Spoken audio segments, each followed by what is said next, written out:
शिवाय। ओम नमः शिवाय। ओम नमः शिवाय। ओम नमः शिवाय। ओम नमः शिवाय। ओम नमः शिवाय।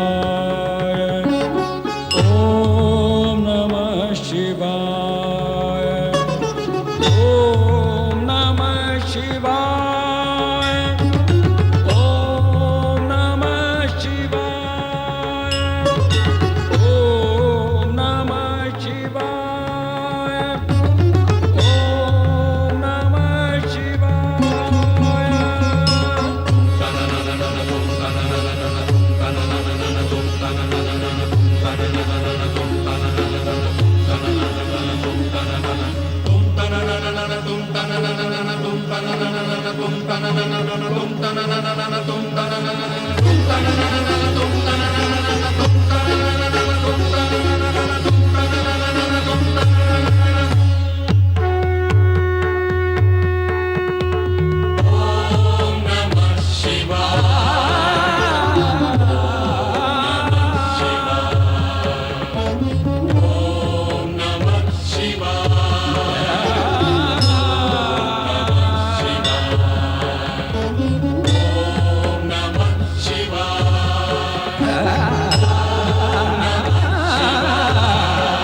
जगत के कण कण में समाया हुआ और जगत के कल्याण के लिए प्रत्येक शब्द और स्वर में व्याप्त ओंकार।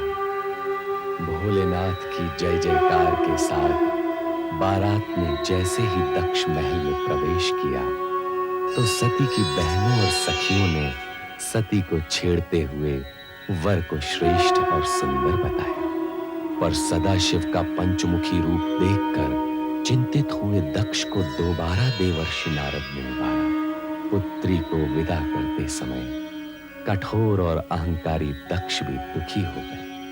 कैलाश पहुंचने पर शिवगण प्रसन्न होकर शिव सती की जय जयकार करते हैं और उधर दक्ष महल में पुत्री के लिए चिंतित प्रजापति दक्ष को नारद जी सती की कुशलता और प्रसन्नता का समाचार देते हैं। दक्ष प्रतिवाद करते हैं और शिव के प्रति अपशब्द बोलते हैं, पर नारद को शिव विरोधी शब्द सुनना स्वीकार नहीं। नारद उनके कक्ष से बाहर प्रस्थान करते हैं। नारायण नारायण नारायण। प्रणाम देवजी। प्रणाम भावजविरनी, प्रणाम। मुझसे क्या अपराध हुआ देवजी जो आप मुझसे मिले बिना ही लौट रहे थे? नारायण नारायण। दक्ष प्रजापति के वार्तालाप में इतना उलझ गया कि मुझे आपका ध्यान ही नहीं रहा। मुझे क्षमा करना भावज। देवजी, मुझे भी वो सब बताइए जो आपने अपने भ्राताश्री से कहा। अर्थात आपने हमारी कुछ कुछ बातें सुन ली हैं। कुछ कुछ सुन ली हैं, परंतु ये बताइए कौन सा शुभ संदेश लेकर आप उन्हें बताने आए थे?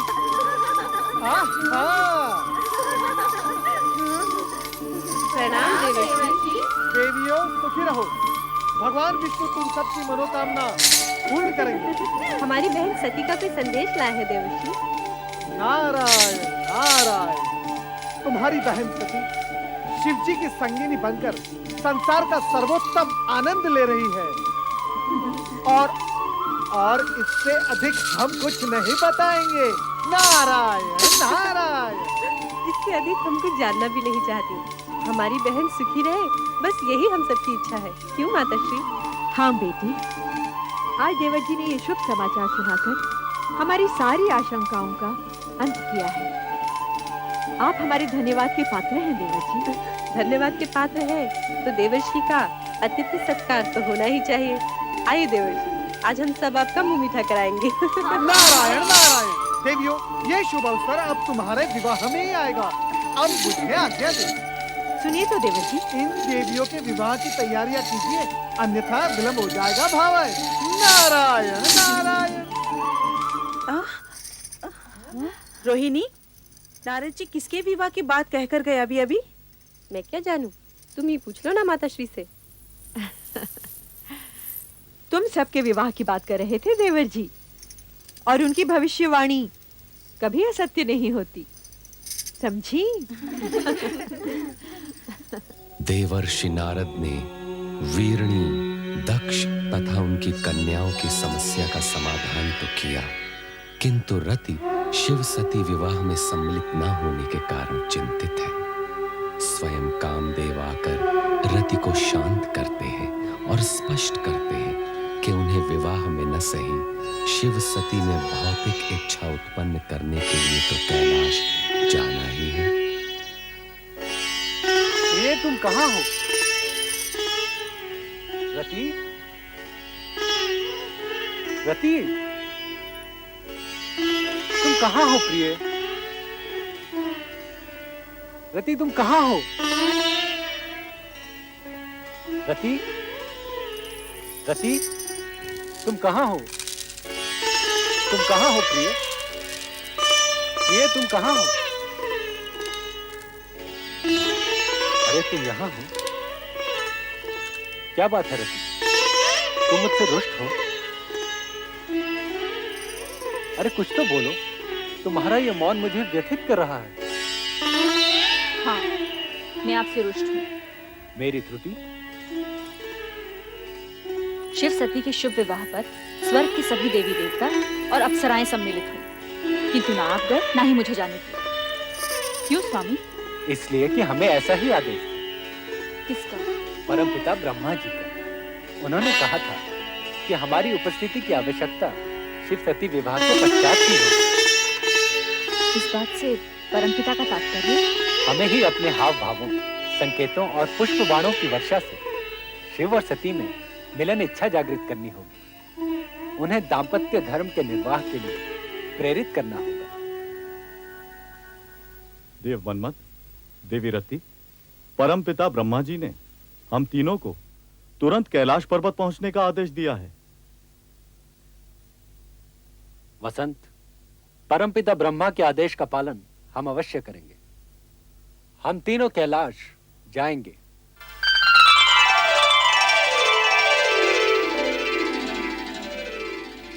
प्रिय, राजमहल का सुख भोगने वाली सती को कैलाश आकर प्रसन्नता हुई या नहीं? स्वामी, आपके चरणों में जो स्थान मिल गया है, इससे अधिक प्रसन्नता और क्या होगी?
नारायण नारायण। ओम नमो भगवते वासुदेवाय। आओ नारद, आपने शिव सती के आनंद लीला के दर्शन किए अथवा नहीं? प्रभु, वो एक अद्भुत दृश्य था। उस आनंदमय रूप में अलौकिक नवदंपति को देखना स्वयं में एक विचित्र अनुभव था। तो क्या आप इस आनंद लीला का रहस्य समझे नारद? नारायण नारायण, मैं बाल ब्रह्मचारी भला इस गूढ़ रहस्य को कैसे समझ पाऊंगा? श्री हरि, आप इस पर तनिक प्रकाश डाले तो अच्छा होगा। यह प्रकृति और पुरुष का संगम है। इनकी यह आनंद लीला सृष्टि में नूतन घटनाओं का सृजन करेंगी। क्या इस सृजन का संबंध विष्णु प्रिय लक्ष्मी के आगमन से है? देखिए आगे क्या होता है। सत्य है प्रभु, सत्य है। भविष्य की बात तो भोलेनाथ ही जाने, परंतु श्रीहरि, आपके मन की बात कुछ कुछ मैं समझ गया हूं, परंतु शिव सती की लीला का रहस्य समझना निस्संदेह कठिन है। नारायण नारायण।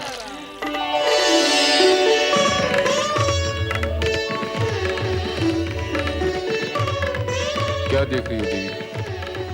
देख रही हूँ आपकी आंखों में छलकते प्रेम को। ये तो तुम्हारी आंखों में छलकते प्रेम का प्रतिदान है। जो जितना देता है उतना ही पाता है। मैंने आपसे बहुत कुछ पाया है स्वामी। कितना, ये मैं बता नहीं सकती। चलो देवी, पृथ्वी विहार करने चले। पृथ्वी विहार? स्वामी, ऐसा प्रतीत होता है कि आपने मेरे मन की बात पढ़ ली है और उसकी पूर्ति के रूप में प्रस्ताव रख दिया, पृथ्वी विहार। सच तो यह है देवी, सगुण रूप में तन भले ही दो हों, किंतु आत्मा तो एक ही है, मन भी एक ही है और विचार भी एक ही है।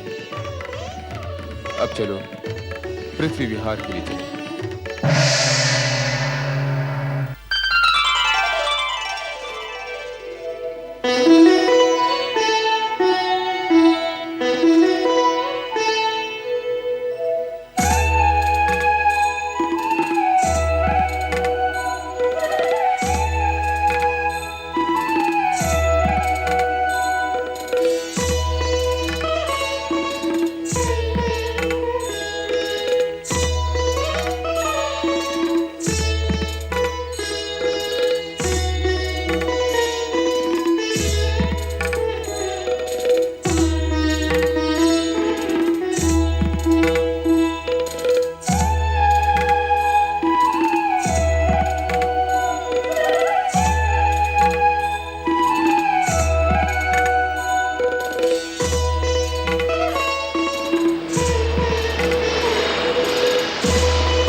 दुर्वासा ऋषि हैं, अत्रि अनुसैया के पुत्र। इनका भीषण क्रोध जगत प्रसिद्ध है। इनके क्रोध का परिणाम? जिसके प्रति इनका क्रोध जागृत हो जाए वो घोर संकट में पड़ जाता है। किंतु ऋषि तो वही होता है जिसने काम, क्रोध, मोह को जीत लिया हो। और ऋषि दुर्वासा का क्रोध तो... तुम चुपचाप देखती जाओ, इनके कृत्य से तुम्हें इनका सही परिचय मिल जाएगा। वो देखो देवी, उस ओर से जो स्त्री आ रही हैं, वो विद्याधरी चित्रांगदा हैं। अब तनिक देखो क्या होता है।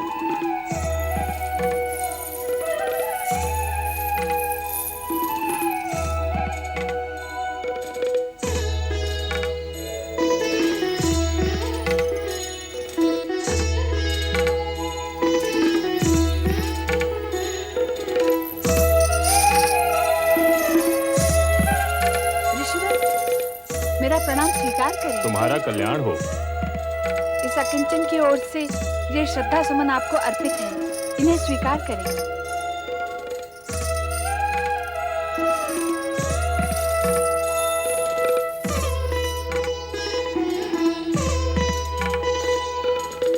मैं ऋषि वैरागी उस विद्याधरी से पुष्पमाला लेना और उसका प्रयोग करना मुझे शोभा नहीं देता। अब मैं इस पुष्पमाला का क्या करूं?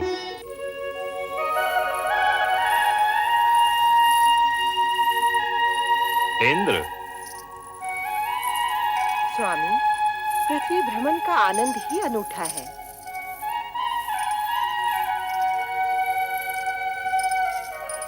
ये कथन, अरे महर्षि दुर्वासा, प्रणाम ऋषिवर। मंगल हो देवराजेंद्र। देवी शची, मैं तुम्हें एक भेंट देने का इच्छुक हूं, स्वीकार करोगे? ऋषिवर, आपकी दी हुई भेंट हम कैसे अस्वीकार कर सकते हैं?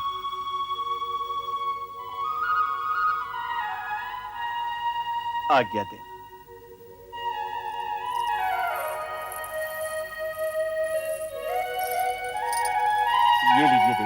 स्वामी, हम देव देवियां जो नंदन वन के पुष्प दान करने के आती हैं, ऐसी साधारण मालाएं हम पर कदापि शोभा नहीं देंगी। आपको ऋषि दुर्वासा की दी ये भेंट स्वीकार करनी ही नहीं थी। आप ठीक कहती हैं देवी।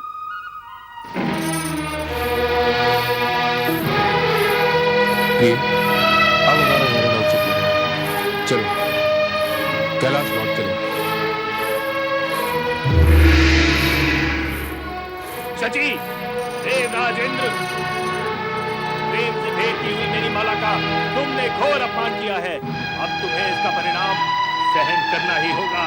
मैं तुम्हें श्राप देता हूँ कि अपनी स्वर्ग संपदा से वंचित होकर तुम और तुम्हारे साथी देवताओं का उस प्रकार स्वर्ग से पतन हो जाएगा जिस प्रकार मेरे द्वारा की हुई माला को तुमने पतित किया है। स्वामी, शीघ्र ही हमारा स्वर्ग जाना आवश्यक है। अहंकार वश ही सही, पर दुर्वासा द्वारा भेंट माला को फेंककर इंद्र और इंद्राणी ने जो अपराध किया, उसके परिणाम स्वरूप दोनों के आनंदपूर्ण भविष्य में अंधकार की कालिमा प्रवेश कर गई और स्वर्ग का संपूर्ण वातावरण हर्षोल्लास से वंचित हो गया। प्रणाम देवेंद्र। प्रणाम देवेंद्र।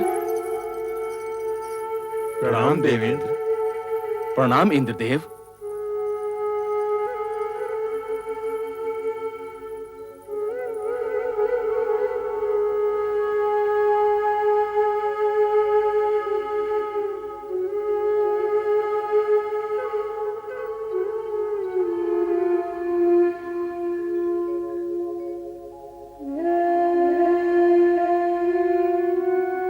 देवराज इंद्र, आपकी इस सुशोभित सभा में आज हम एक ऐसा दृश्य देख रहे हैं जो इससे पहले हमने कदापि नहीं देखा। उल्लास और विलास के स्थान पर आज आपके मुख पर विषाद की रेखाएं क्यों प्रतीत हो रही हैं? वो इंद्रलोक जिसकी प्रत्येक दिशा में आनंद स्वयं आनंदित होकर हर पल विराजमान रहता था, प्रतीत होता है वो कहीं लुप्त हो गया है। देवेंद्र, आपके साम्राज्य का कण कण जहाँ क्षण प्रतिक्षण अनुपम सौंदर्यवती अप्सरा के रूप में गुणगान किया करता था, जहाँ गीत, संगीत, नृत्य की स्वर लहरियां सदैव गुंजायमान हुआ करती थी, वहीं आज अशुभ रुदन स्वर जैसे चारों ओर ध्वनित हो रहा है। और देवी इंद्राणी भी भविष्य में घटने वाली किसी घटना की शंका से ग्रस्त दिखाई दे रही हैं। देवेंद्र, इन समस्त स्थितियों का क्या कारण है? देव, आपका ये मौन किसी अनिष्ट का संकेत दे रहा है। यदि आपने मौन व्रत धारण किया है तो हम सबके आग्रह से अपना ये व्रत त्याग दीजिए और हमें बताइए, इंद्रलोक में जो विपरीत परिस्थिति बन आई है, इसके मूल में क्या कारण है? आदरणीय मेघदेव, वरुण देव, वायुदेव, अग्निदेव एवं देवगुरु बृहस्पति जी,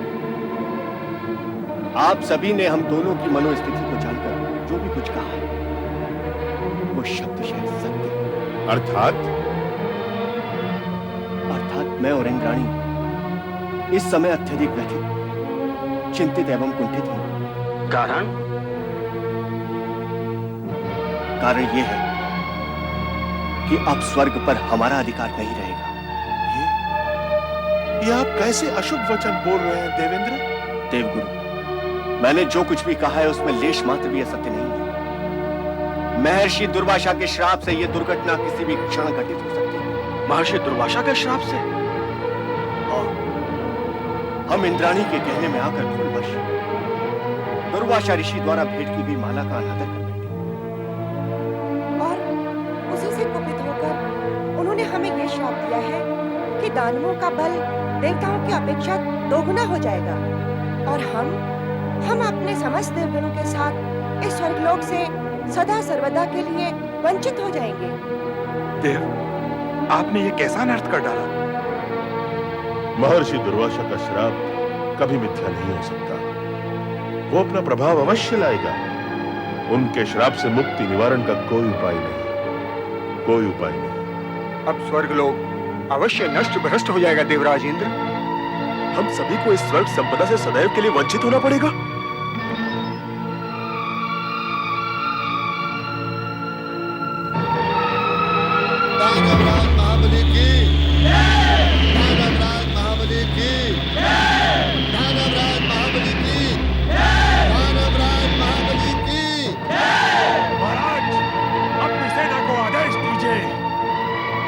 वो देखिए सर,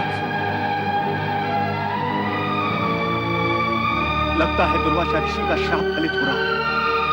सर्वनाश हो जाएगा, देवताओं का पतन हो जाएगा।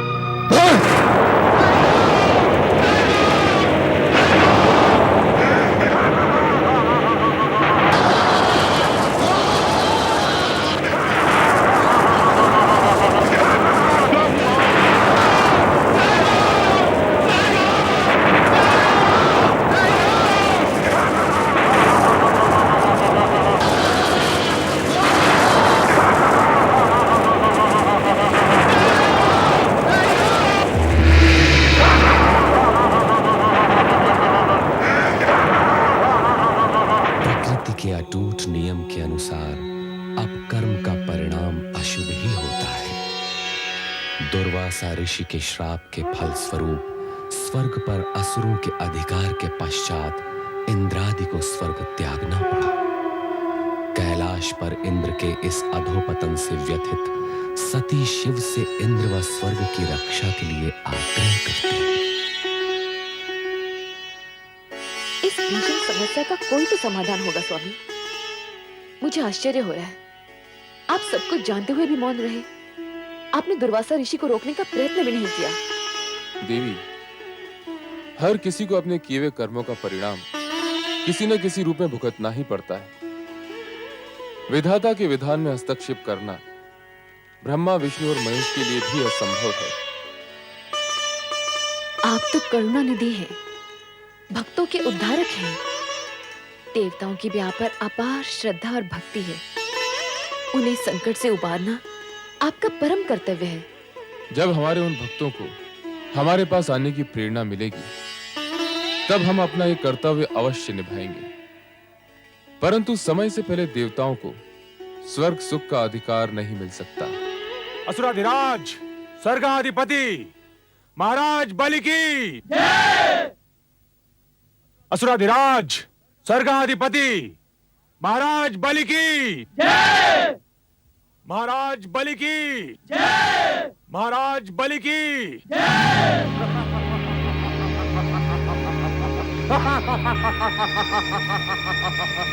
आज हम अति प्रसन्न हुए। देवता यहाँ से पलायन कर गए। उनकी पराजय विजय श्री का रूप धारण करके हमारे चरणों में नतमस्तक है। अब यह सिंहासन हमारा है। अब स्वर्गलोक पर असुरों का राज है। सेनापति राहु, स्वर्गाधिपति दानवराज महाराज बलि को राहु का वंदन स्वीकार हो। सेनापति राहु, तीनों लोकों में यह घोषणा करवा दो कि अब स्वर्गलोक पर देवताओं का नहीं, हम दानवों का अधिकार है। इंद्र और समस्त देवता भीरू कही के भाग गए। बहुत वीर समझते थे, परंतु बलि के बाहुबल के समक्ष निर्बल होकर रह गए। हमने असंभव को संभव कर दिखाया है। देवराज इंद्र को स्वर्ग के सिंहासन से उखाड़ कर फेंक दिया है। उनके राज्य, वैभव और शासन पर हमारा अधिकार सदैव बना रहेगा। अब देवता यहाँ कदापि प्रवेश नहीं कर पाएंगे, कदापि प्रवेश नहीं कर पाएंगे। अब स्वर्गलोक पर हमारा अधिकार है।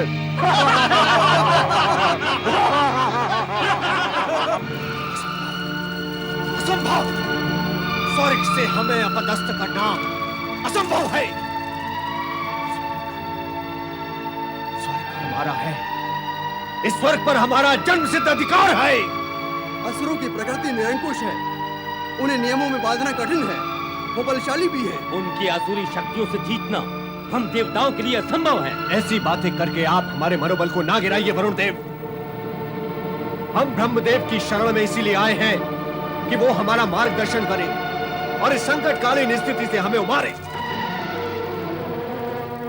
पता नहीं देव ऋषि महाराज इस समय कहाँ होंगे। अपनी वाक्पटुता से किसी को प्रभावित करने की कला जो उनके पास है, वो हम में से किसी के पास भी नहीं है। नारायण नारायण। धन्यवाद स्वर्गाधिपति इंद्र, धन्यवाद। किसी भी संदर्भ में आज आपने इस हरिभक्त नारद की प्रशंसा तो की, आइए परमपिता ब्रह्मा के समक्ष अपनी समस्या रखें। आइए। नारायण नारायण नारायण नारायण। परमपिता ब्रह्मा, आज देवराज इंद्र और समस्त देवगण आपके समक्ष एक गंभीर समस्या लेकर उपस्थित हुए हैं। हे सृष्टिकर्ता ब्रह्मा जी, हम पर घोर अत्याचार हुआ है। आपको ये जानकर अत्यंत दुख होगा कि हम पर अत्याचार करने वाला आप ही से उत्पन्न ऋषि अत्रि का पुत्र है। हम दुर्वासा के क्रोध से भली-भांति परिचित हैं। किंतु ब्रह्मदेव, सर्वप्रथम तो एक ऋषि को अपने क्रोध पर ही विजय पानी चाहिए। दूसरी बात ये कि क्रोध करने का कोई कारण भी तो होना चाहिए। किंतु दुर्वासा ने तो हम पर अकारण ही क्रोध किया है और हमें श्राप देकर असुरों के लिए स्वर्ग का मार्ग प्रशस्त किया है।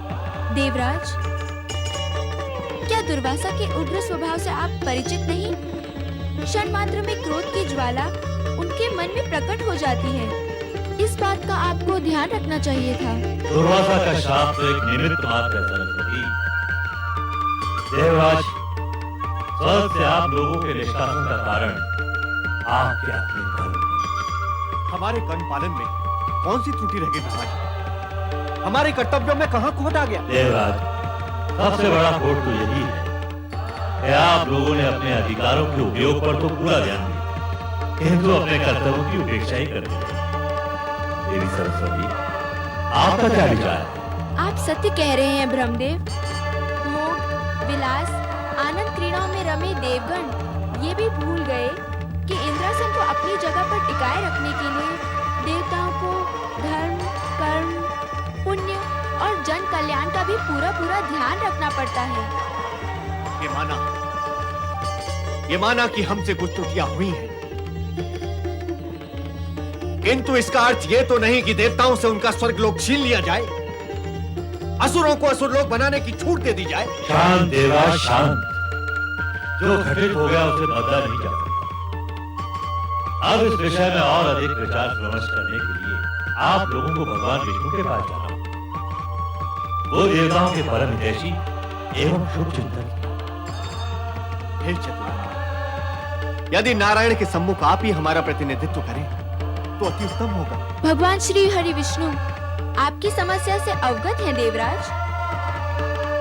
आपको मार्गदर्शन मिल गया, किंतु उस पर चलना आप ही का काम। हमें विश्वास है चतुर्भुजधारी विष्णु आपकी समस्या का कोई न कोई समाधान अवश्य ढूंढ लाएगा। जय वैकुंठ।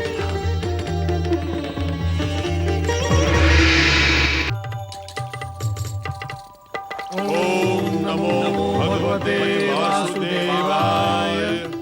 नारायण नारायण। हे प्रभु, जगत के पालनहार, इन दुखी देवताओं का उद्धार कीजिए। हे तारनहार, आज तो अनर्थ ही हो गया। दुर्वासा ऋषि के श्राप के प्रभाव से देवताओं का स्वर्ग से निष्कासन और असुरों का शासन हो गया है, यही कहना है ना आपको? किंतु आपको, हम आपकी व्यथा से परिचित हैं। दुर्वासा का शाप एक ऐसी घटना चक्र का प्रवर्तन कर चुका है जिसे रोकना किसी के भी वश में नहीं। किंतु ब्रह्मा जी ने तो मार्गदर्शन दिया था कि पालनहार परमात्मा श्री हरि विष्णु ही देवताओं की सहायता कर सकते हैं। हे श्री हरि, आपने समय समय पर हर मनवंतर में देवताओं को संकट से बचाकर उनका उद्धार किया। हम तो बड़ी आशा लेकर आपके पास आए हैं प्रभु। देवगुरु बृहस्पति जी, यह सत्य है कि हम देवताओं के शुभ चिंतक हैं, किंतु प्रभु, आप त्रिदेवों में सृष्टि के पालनहार हैं। आप ये भली भांति जानते हैं कि सृष्टि के आरंभ से ही स्वर्ग पर देवताओं का अधिकार रहा है। असुरों ने तो अन्याय पूर्वक स्वर्ग में अनाधिकार प्रवेश किया है। उन्हें वहां से हटाकर देवताओं को न्याय दिलाना आप ही के वश में है श्री हरि, आप ही के वश में है। नहीं नहीं, यदि इस समस्या का कोई समाधान है तो वो देवाधिदेव शिव शंकर के ही पास हो सकता है।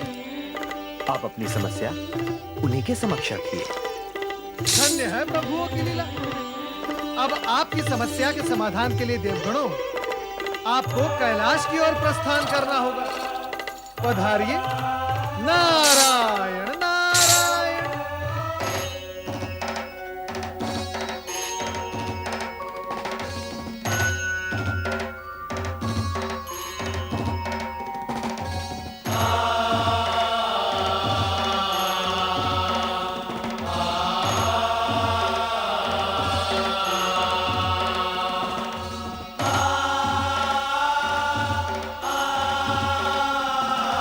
आपके श्री चरणों में हमारा अभिवादन स्वीकार हो देवी सती। बधाई। कैलाश धाम में आप सभी का स्वागत है। देवराज और देवगणों के साथ जो अन्याय हुआ है उसका मुझे अत्यधिक दुख है। इस विषय में मेरे स्वामी से भी चर्चा हुई थी।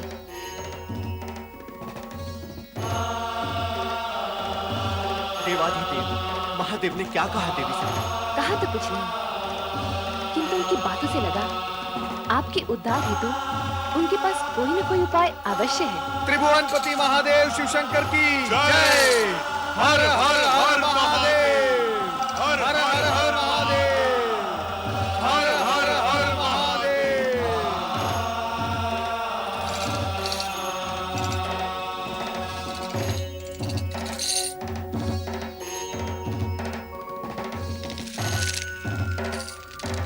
चराचरपति महादेव, इन देवताओं पर वज्रपात सा हुआ है।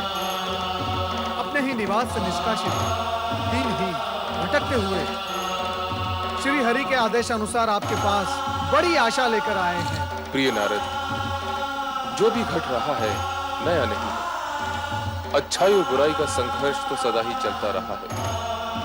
कभी अच्छाई का पलड़ा भारी तो कभी बुराई का। किंतु सदाशिव, हमने किसी का क्या बुरा किया था कि क्रोध में ऋषि दुर्वासा ने इतना बड़ा श्राप दे दिया? हम देवों के साथ इतना बड़ा अन्याय। जो अन्याय आपके साथ हुआ है वो कभी असुरों के साथ भी हुआ था। अतः अब जो न्याय होगा वो सुरों असुरों के समान अधिकारों को ध्यान में रखकर ही होगा। आपको मेरी इस बात से आघात अवश्य लगा होगा, किंतु ये सत्य है कि इस समस्या का समाधान सुरों असुरों को मिलकर ही निकालना होगा। और वो समाधान है समुद्र मंथन।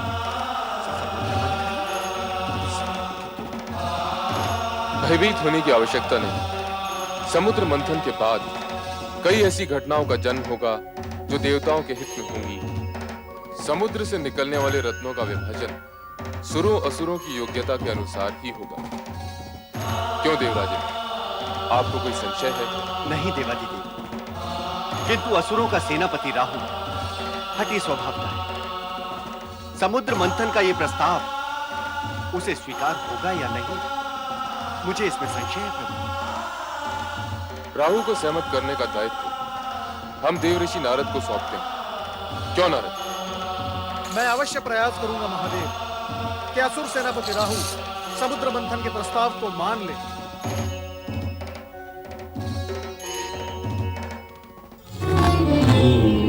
नमः शिवाय।